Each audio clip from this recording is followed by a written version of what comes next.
ప్రజాప్రతినిధి న్యూస్ కి స్వాగతం.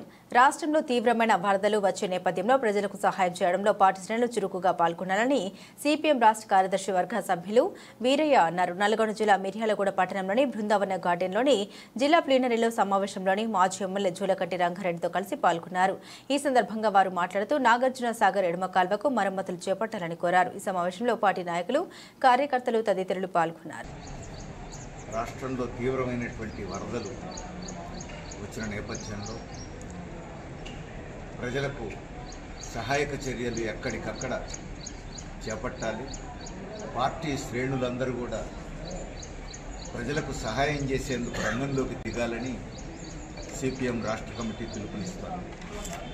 రాష్ట్ర ప్రభుత్వం కూడా తక్షణ సహాయ సహకారాలు అందించి ప్రజలకు అండగా నిలబడాలని కోరుతోంది. అట్లనే రాష్ట్రంలో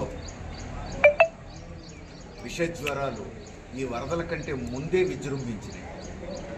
డెంగ్యూ, మలేరియా, టైఫాయిడ్, రకరకాల జ్వరాలు విస్తరించినాయి. ప్రభుత్వ, ప్రైవేట్ అనే తేడా లేకుండా హాస్పిటల్స్ అన్నీ కెక్కిరిసిపోయినాయి. ఇప్పుడు వరదల తర్వాత ఇన్ఫెక్షన్స్ వస్తాయి, అంటువ్యాధులు పెరిగే అవకాశం ఉంది. ఇప్పటికే ఉన్న విష జ్వరాలకు అవి తోడవుతాయి. అందుకని ప్రభుత్వం వైపు నుంచి వైద్య ఆరోగ్య శాఖను మా పార్టీ జిల్లా కార్యదర్శి వర్గ సభ్యులు అందరూ పాల్గొంటున్నారు.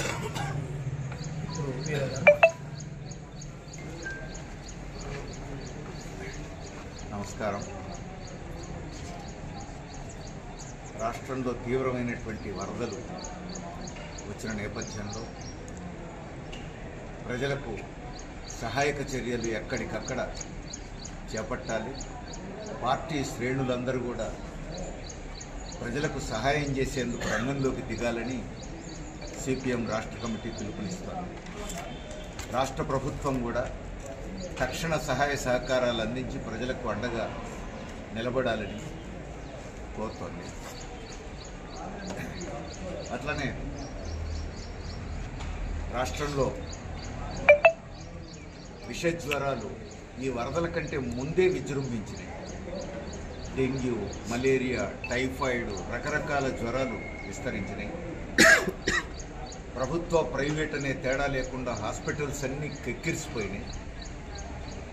ఇప్పుడు వరదల తర్వాత ఇన్ఫెక్షన్స్ వస్తాయి, అంటువ్యాధులు పెరిగే అవకాశం ఉంది. ఇప్పటికే ఉన్న విష జ్వరాలకు అవి తోడవుతాయి. అందుకని ప్రభుత్వం వైపు నుంచి వైద్య ఆరోగ్య శాఖను అప్రమత్తం చేసి తక్షణమే ప్రజలను ఆదుకోవాలని సిపిఎం డిమాండ్ చేస్తున్నది.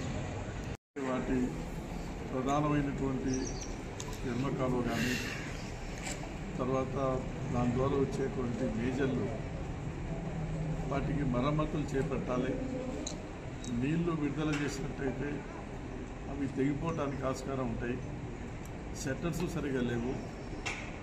లైనింగ్ అనేది సిమెంట్తో చేసిన లైనింగ్ కూడా సరిగా ఎక్కడా లేదు.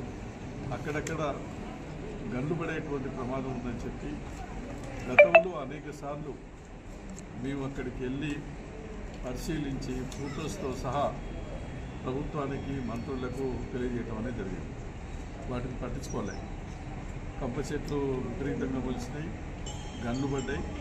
ఇప్పుడు దాని ఫలితంగా ఏంటంటే నడిగూడెం దగ్గర లెఫ్ట్ కెనాల్ గండిపడి పోవటం వల్ల ఏంటంటే ఆ నీళ్ళ ద్వారా కింది భాగంలో ఉన్నటువంటి పంట పొలాలు మొత్తం కూడా ఇసుక మేట చేరి మరి వాళ్ళ దేనికి పనికిరానటువంటి పరిస్థితి వస్తూ ఉన్నాయి. అట్లాగనే ఇప్పుడు ఆ గండి పూడ్చడానికి ఎన్ని రోజులు పట్టుకుందో తెలియదు. ఎందుకని ఇంత నిర్లక్ష్యం చేస్తూ ఉన్నారు? ఇంత ముఖ్యమైనటువంటి ప్రాజెక్టు, ప్రధానమైనటువంటి కారులకు గండి పడే ప్రమాదం ఉందని చెప్పినా కూడా మరి ఇప్పుడు ఆ ఇంజనీర్స్ ఏం చేస్తున్నారు? తర్వాత ఆ శాఖకు సంబంధించిన మంత్రులు ఏం చేస్తున్నారు? నిద్రపోతున్నారా? తీర ప్రమాదం జరిగిన తర్వాత హడావులు చేయడం అనేది జరుగుతూ ఉంటుంది. ఇవాళ మేజర్లు చూస్తే ఏ ఒక్క మేజర్ కూడా కాలువ చివరి మూలంగా నీళ్ళందే పరిస్థితి లేదు. కంప చెట్లు మొలిచినాయి, ఇసుక మేట చేరి మొత్తం ఎక్కడికక్కడ స్టకప్ అయి ఉన్నాయి. షట్టర్స్ కూడా లేవు. అందుకనే రైతులు ఆందోళన చెందుతూ ఉన్నారు. కాలువ చివరి మూలకు నీళ్ళు అందడం లేదు. నీళ్ళు అందించడానికి చర్యలు తీసుకోండి. క్లీనర్లు పెట్టి ఆ కంప చెట్లైనా కనీసం తీసేసి క్లీన్ చేయండి. అని ఎంత మొత్తుకున్నా పట్టించుకునేటువంటి పరిస్థితి లేదు. కాబట్టి ఏంటంటే నాగార్జున సాగరు ఆయకట్టు ప్రాంతంలో ఉన్నటువంటి రైతాంగం యొక్క సమస్యలు ఇవన్నీ కూడా పరిష్కారం కావాలంటే యుద్ధ ప్రాతిపదిక పైన ముఖ్యంగా ప్రభుత్వ యంత్రాంగము ఎన్ఎస్పి ఇరిగేషన్ శాఖ మొత్తం కదిలి ఎక్కడికక్కడ కావలసినటువంటి ఈ పనులన్నీ పూర్తి చేస్తే రైతులు నష్టపోకుండా ఉండడానికి ఆస్కారం ఉంటుంది.